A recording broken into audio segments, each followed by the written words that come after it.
Olá pessoal, tudo bem? Meu nome é Samuel Dalelast, sou médico e esse é o nosso espaço aqui no YouTube para discutirmos temas relacionados à saúde, qualidade de vida e bem-estar. Bom, vamos lá para mais um tema polêmico, uma dieta da moda, uma dieta muito usada hoje em processos de emagrecimento, chamada de dieta cetogênica. É óbvio que eu já li diversas vezes aí nos comentários que vocês estão me pedindo para falar sobre dieta cetogênica. E por que eu me amarrei? Por que eu demorei tanto para falar sobre isso? Bom, porque é o seguinte, vocês, seguidores do meu canal, já entenderam que o objetivo nosso aqui é sempre aprofundar bastante a base metabólica, as bases bioquímicas que explicam as reações que ocorrem no nosso corpo. Por quê? Porque tem um monte de médico, nutricionista com um canal no YouTube e fazendo um belo trabalho dando dicas de saúde. E para falar de dieta cetogênica, já vi muito vídeo, muito vídeo mesmo no YouTube, onde foi muito bem explicado quais são os benefícios, o que é a cetogênica, porém, eu não ia fazer mais um vídeo aqui para falar o que já está batido. Então, tem que fazer um aprofundamento e para isso a gente vai ter uma aula hoje aqui de bioquímica daquelas assim, ó, bem aprofundadas. Por isso que eu demorei para vir fazer o vídeo de dieta cetogênica. Eu estava pensando como que eu posso explicar tudo que ocorre dentro de uma célula, principalmente explicar o ciclo de Krebs para pessoas leigas, né, pessoas que não são da área médica e fazer com que isso tenha pelo menos uma certa lógica, né, que consiga entender. Então, para a gente começar um pouquinho dessa aula, algumas bases que eu já comentei em outros vídeos são importantes que eu traga para a gente relembrar. Quando eu falo em metabolismo celular, principalmente quando eu falo em metabolismo mitocondrial, eu estou me referindo a processo de formação de energia. Como é que eu posso produzir energia no meu corpo? Por quê? Porque todas não, né? 99% das reações metabólicas que o corpo faz, elas consomem energia. Então eu tenho que ter estoque de energia para poder garantir que essa máquina funcione. E energia, a gente vai usar a expressão ATP. O tempo todo que eu falar de ATP, eu estou falando de energia, né? Adenosina trifosfato. Essa é a sigla de ATP. A gente vai entender um pouco sobre isso. Bom, vamos falar sobre célula e rever alguns conceitos que a gente aprendeu lá na biologia, no colégio. Ó, aqui eu tenho uma célula e essa célula ela tem diversas organelas e eu tenho um núcleo. O núcleo é onde eu tenho aqui dentro, então, o DNA da célula, né? O que a gente chama das bases de Stona, que estão aqui dentro, ó, DNA. Organelas que eu vou ter espalhadas nessas células são retículo endoplasmático rugoso, complexo de Golgi, ribossomo e a queridinha mitocôndria. Outras organelas, né? Mas a mitocôndria aqui vai ser o alvo do nosso vídeo de hoje. Então a mitocôndria é mais ou menos assim e ela vai estar espalhada ao longo da célula. Tudo que não for núcleo, tudo que não for organela é líquido. É o citoplasma, a gente chama isso de citosol. Então o citosol é esse líquido, porque aqui existe uma membrana que delimita a célula, né? Essa membrana que ela delimita para que o líquido que esteja aqui dentro não saia da célula. Esse líquido a gente vai chamar ele de citosol, vai ser importante para entender isso depois. Bom, Samuel, quantas mitocôndrias eu tenho em uma célula? Isso varia, depende de que tipo de tecido que eu estou falando. Por exemplo, se eu estou falando de tecido muscular, músculo, eu posso ter até 2.000 mitocôndrias dentro de uma célula que faz parte de um tecido muscular. Se eu estou falando de tecido adiposo, gordura, aí eu vou ter pouca mitocôndria. Eu vou ter mais ou menos umas 40 mitocôndrias. Olha a diferença disso aqui. Tá? A importância de ter no corpo muito mais tecido muscular do que tecido adiposo. Bom, então aqui eu desenhei essa célula, cheia de mitocôndrias. E eu vou desenhar aqui um vaso sanguíneo. Aqui é uma artéria. Ó, obviamente não está em escala, tá? A célula está gigante e a artéria está pequenininha. Mas a gente tem que entender, então, que aqui ó, eu tenho diversas células ao redor dessas artérias aqui, né? Tudo que eu como vai ir para a minha corrente sanguínea. Tudo que eu comer cai no sangue. Isso é um conceito básico. E aí, quando chegar no sangue, eu começo a distribuir isso nas células. Bom, eu posso promover produção de energia através de 3 nutrientes. Ou eu posso usar a glicose, que vai vir dos carboidratos, ou eu posso usar a gordura, né, fontes de gordura, ou eu vou usar aminoácido, que vai vir da proteína, tá? Então, proteína, carboidrato e gordura, tudo isso pode servir como fonte de produção de energia. Qual é que o corpo usa primeiro? Qual é a preferencial? É a via da glicose, que vai vir do carboidrato. Então, em primeiro lugar, nem todo carboidrato é igual. Tem carboidratos que vão gerar muita glicose no sangue, tem outros carboidratos que vão gerar pouca glicose no sangue. Quando eu ofereço aqui glicose, ó, agora eu tenho glicose circulando no sangue. Glicose no sangue em excesso igual a diabetes, igual a doença metabólica, igual a aumento de risco cardíaco. Então, por isso, o corpo tem que controlar os níveis de glicose que estão circulando no sangue. Como que ele faz isso? Quando a glicose aumenta, o corpo produz então um hormônio chamado insulina, especificamente produzido no pâncreas. E qual é a função da insulina? A insulina, ela vai vir aqui, ó, se ligar em receptores que estão nessa célula, que são chamados de receptores insulínicos. E aí a insulina, vamos desenhar a insulina aqui em outra cor. Será que a gente tem tinta vermelha? Vamos ver. Ó, a insulina aqui está representada em vermelho. E quando a insulina, ela encaixa nesse receptor da membrana da célula, ela vai mandar uma sinalização para a célula, tá? Uma sinalização que é feita a partir de uma via chamada via das quinases, uma sinalização quinase dependente, isso não importa, mas essa sinalização de quinase, ela vai pegar uma estrutura que está aqui dentro da célula, chamada de glute. Aqui, ó, glute. Aqui eu estou desenhando para vocês um tecido, vamos imaginar que isso aqui é uma célula de um tecido muscular, uma célula muscular. Então a glute que está no tecido muscular é a glute 4. Glute 4, tem um número. E é bem assim, é como se fosse um caninho, né? Um canudinho. E isso está dentro da célula. Quando a insulina ela encaixa aqui no receptor, esse glute ele vai ser mobilizado, ele vai sair do centro da célula e ele vai vir para cá, ó. Ele vai ficar na membrana. Olha aqui, vai ficar na membrana.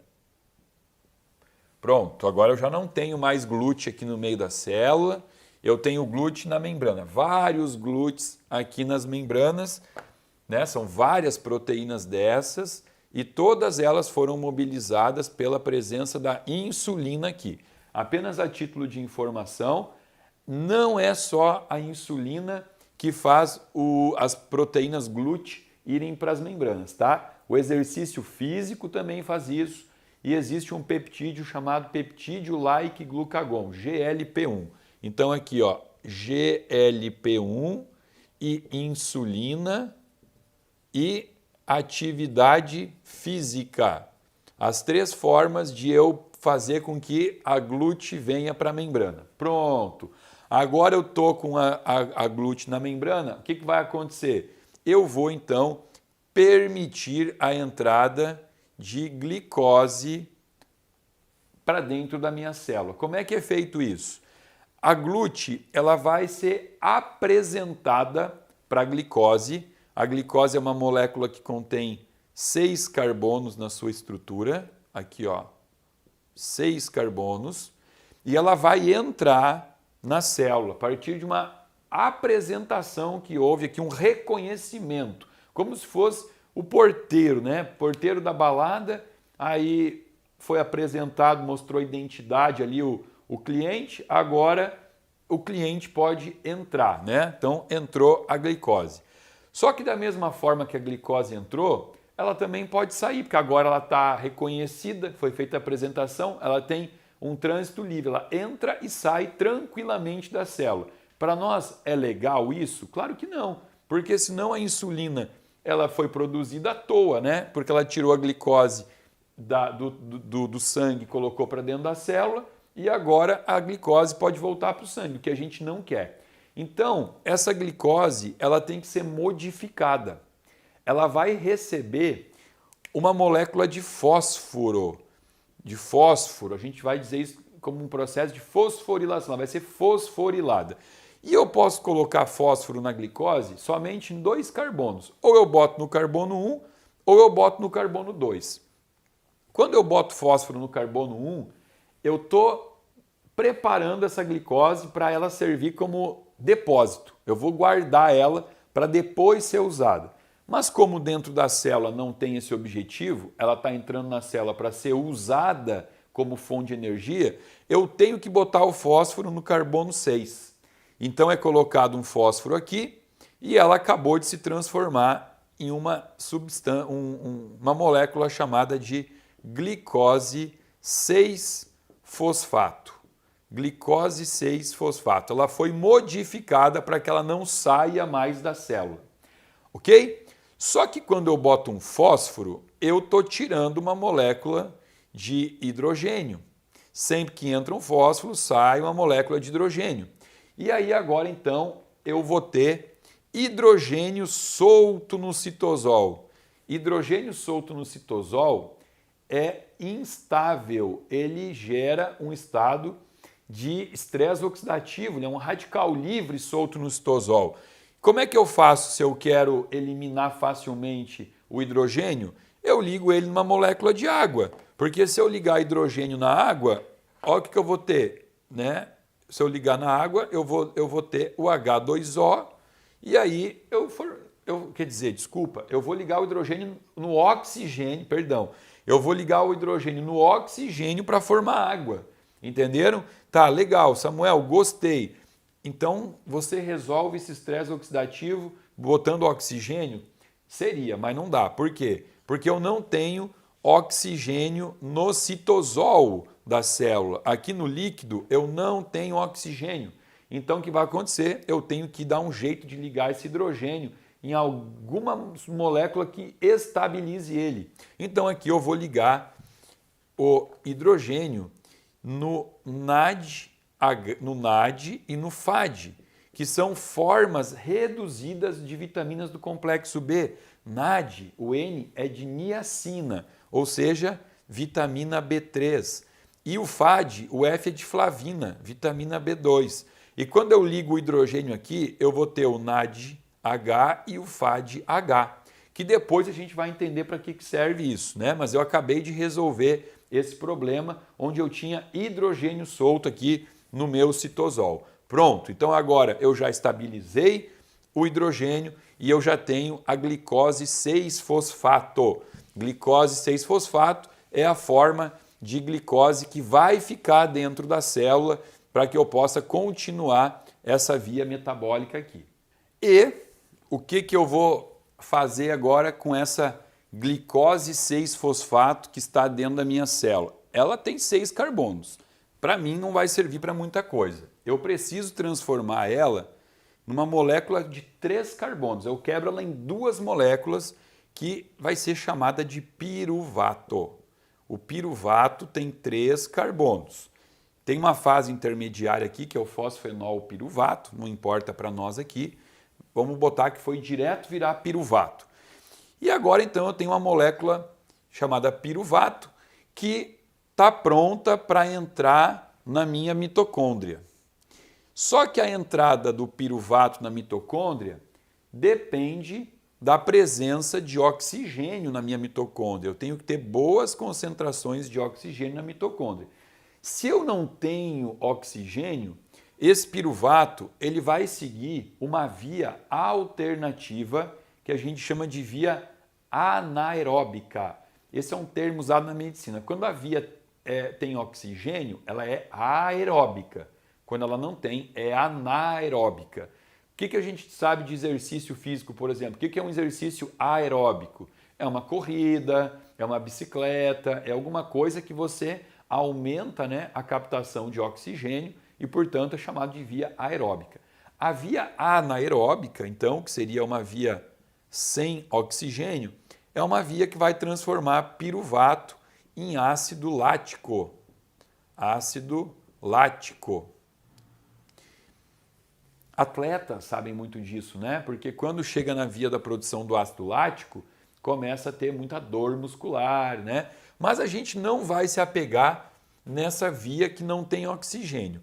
A gente vai falar da via pensando em oxigênio e o piruvato, então, entrando na mitocôndria. Então, agora eu vou apagar todo esse quadro e a gente vai desenhar aqui apenas a mitocôndria, imaginando, então, que o piruvato conseguiu entrar. Vamos lá, vamos fazer uma mitocôndria bem bonita aqui para vocês, ó. Agora eu tenho aqui uma bela de uma mitocôndria, ó, como eu desenhei antes, né? E o piruvato entrou. Agora, então, quando o piruvato entra na mitocôndria, lembra que ele tinha 3 carbonos? O piruvato ele vai se transformar numa molécula chamada de acetil, que é uma molécula que tem apenas 2 carbonos. E aí, Samuel, o que aconteceu com aquele outro carbono, né? Porque eu liberei um carbono e aí o carbono tem que ser tirado do corpo, né? Tem um jeito muito legal de transformar, de expelir carbono, que seria formar diamante, né? Diamante é formado por carbonos.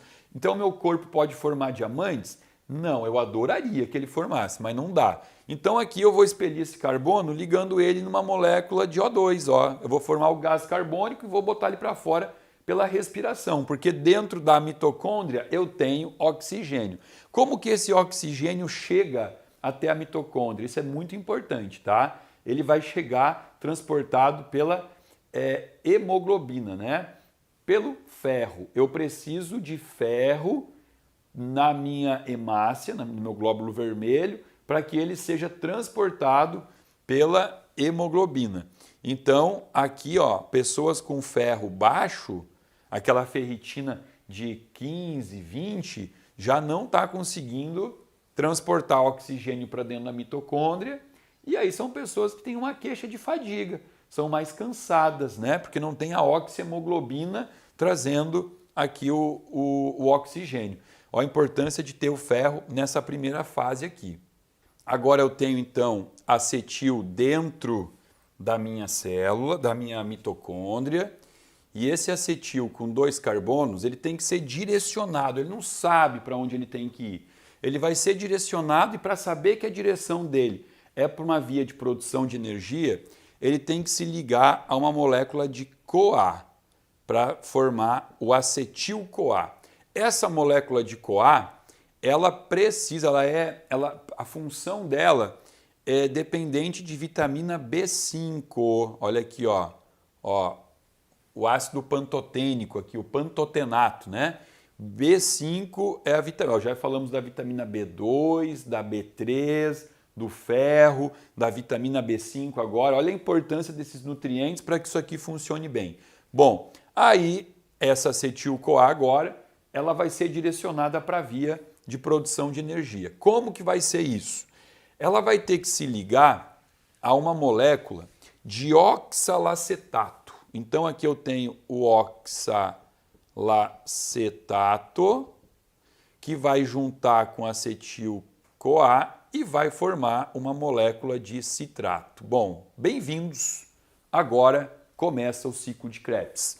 O citrato é o primeiro substrato que vai entrar no ciclo de Krebs e vai começar a sofrer a famosa ciranda do ciclo de Krebs.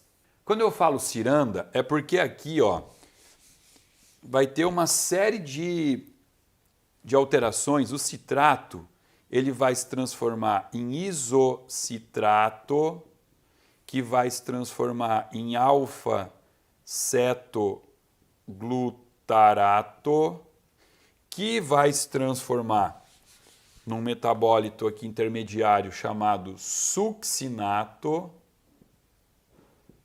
que vai virar fumarato, que vai virar malato, que volta a virar oxalacetato. Ó, olha só, dei toda uma volta para chegar aqui. Isso é o ciclo de Krebs. Produziu muita energia? Não, produziu pouco.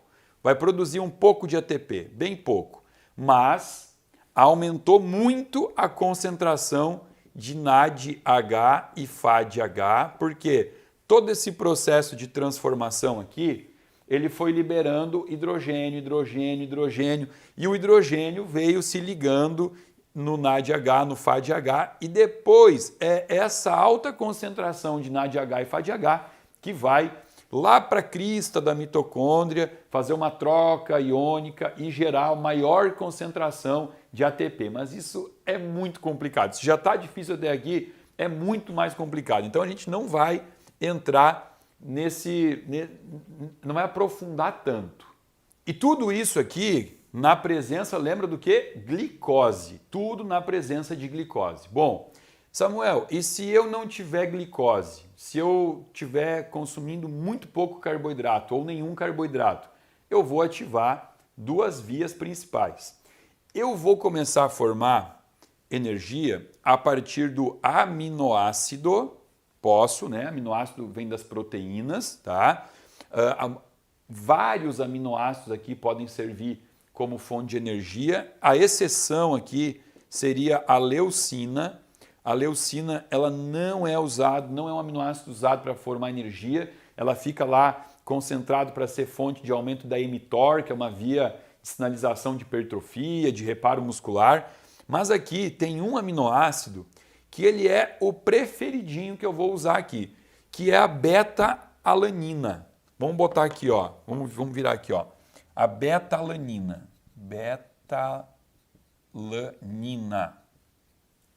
Que eu vou botar a estrutura aqui para vocês, ó. CH3, CH, COOH e aqui eu tenho um radical nitrogenado NH2, ó.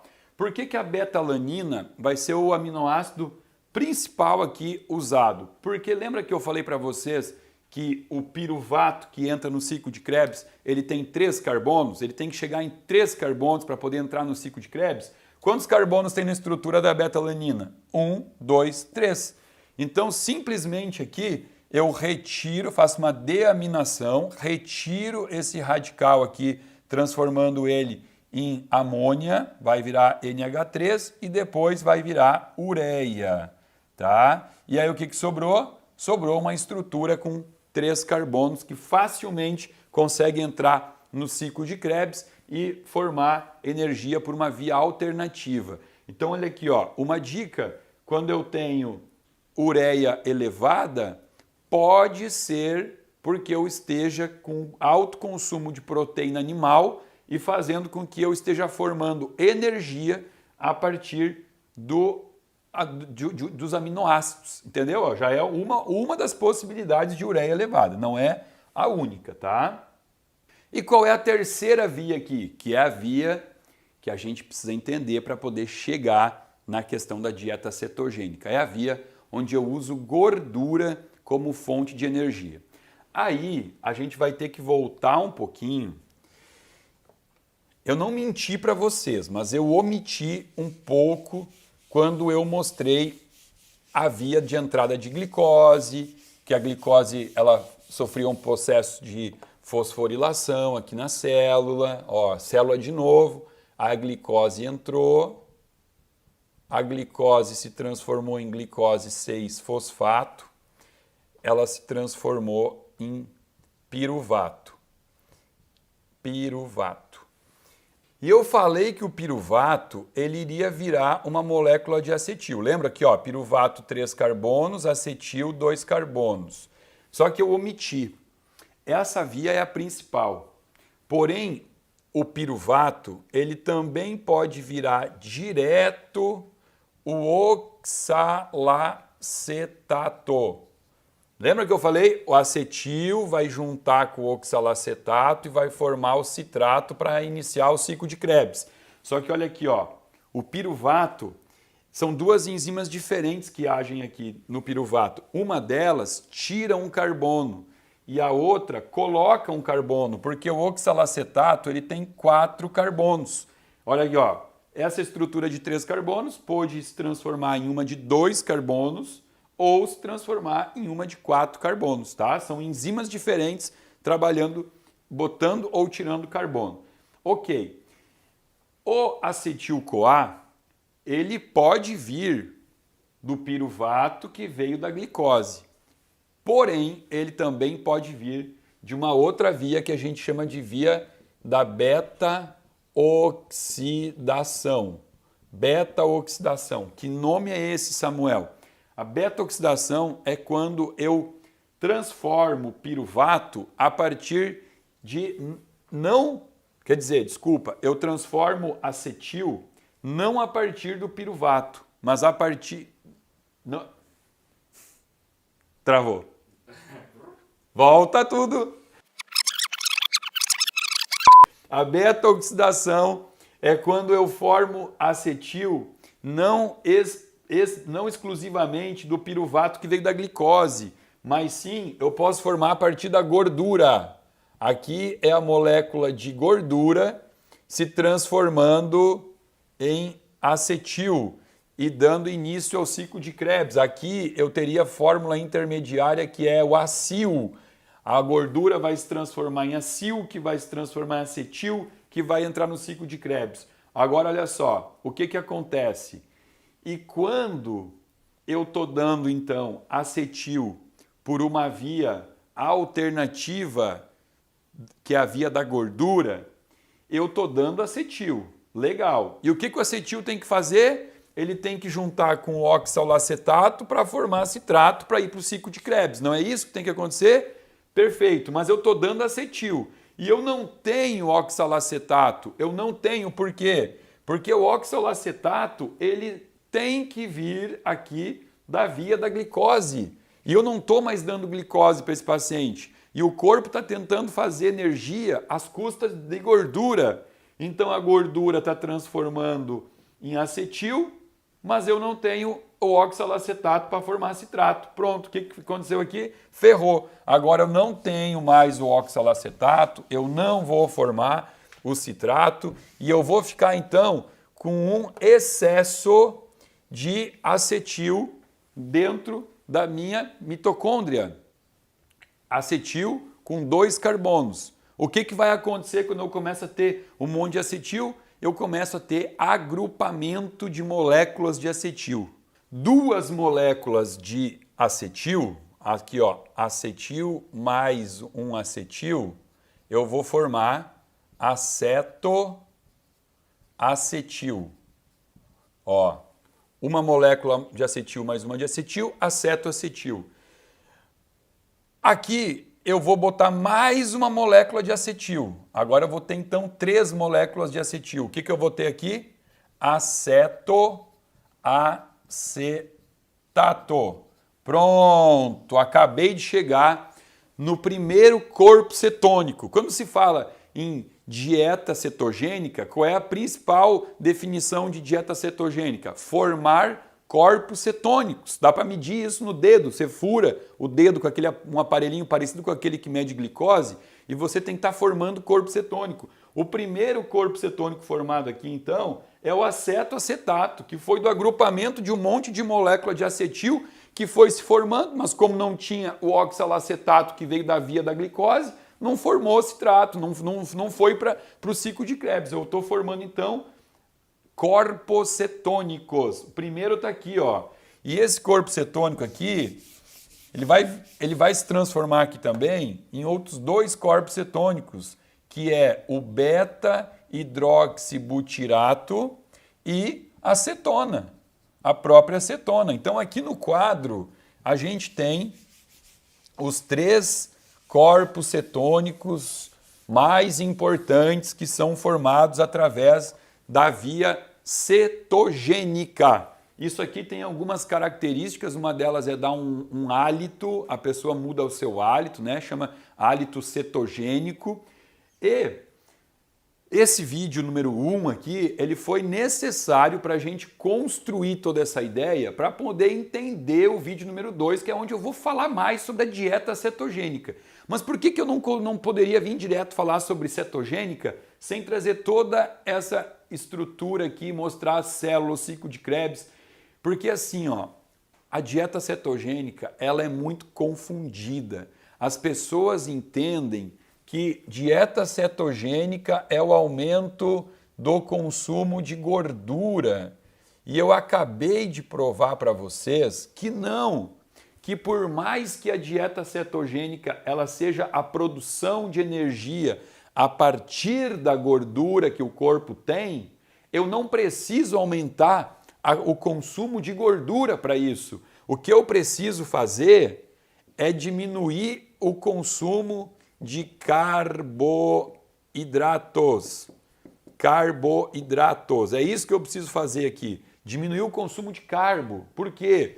Porque se eu diminuir o consumo de carbo, eu já estou induzindo o corpo a começar a fazer uma via alternativa para a produção de energia que vai gerar esses corpos cetônicos aqui. Entenderam? Então, esse é o primeiro ponto de um erro que eu encontro na dieta cetogênica. É aquela interpretação de que para fazer uma dieta cetogênica tem que ter um alto consumo de gordura.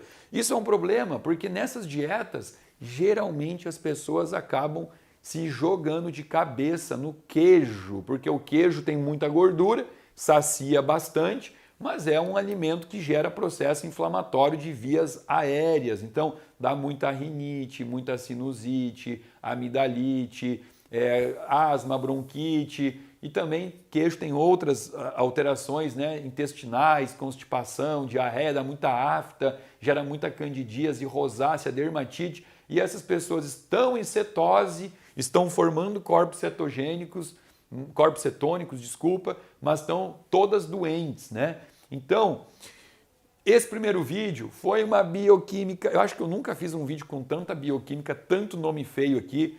Mas eu vou acompanhando os comentários das pessoas que escrevem abaixo dos meus vídeos e assim, 50 pessoas escrevem: pô, legal, saudade da bioquímica do colégio, adoro esse canal porque tem muita bioquímica. Aí tem uma pessoa que vai lá e fala assim: pô, Samuel, você fala uma língua que ninguém entende. Então, como eu vou vendo aí que os que não gostam são a minoria e os que gostam são a maioria, eu vou fazendo vocês, eu vou puxando o raciocínio de vocês aqui para que vocês tenham que pensar, entender. Legal ver esse vídeo umas 2 ou 3 vezes para poder realmente entender essa coisa tão complexa e eu confesso que eu tive que resumir a 1%, né? A gente podia falar de cada fase do citrato, virando isocitrato, virando alfa-cetoglutarato, quais são os cofatores necessários, as vitaminas envolvidas, mas daí não é o objetivo do canal, não estou aqui para formar ninguém médico. Hoje foi o mínimo, o básico para entender dieta cetogênica. Vídeo número 2, sexta-feira que vem,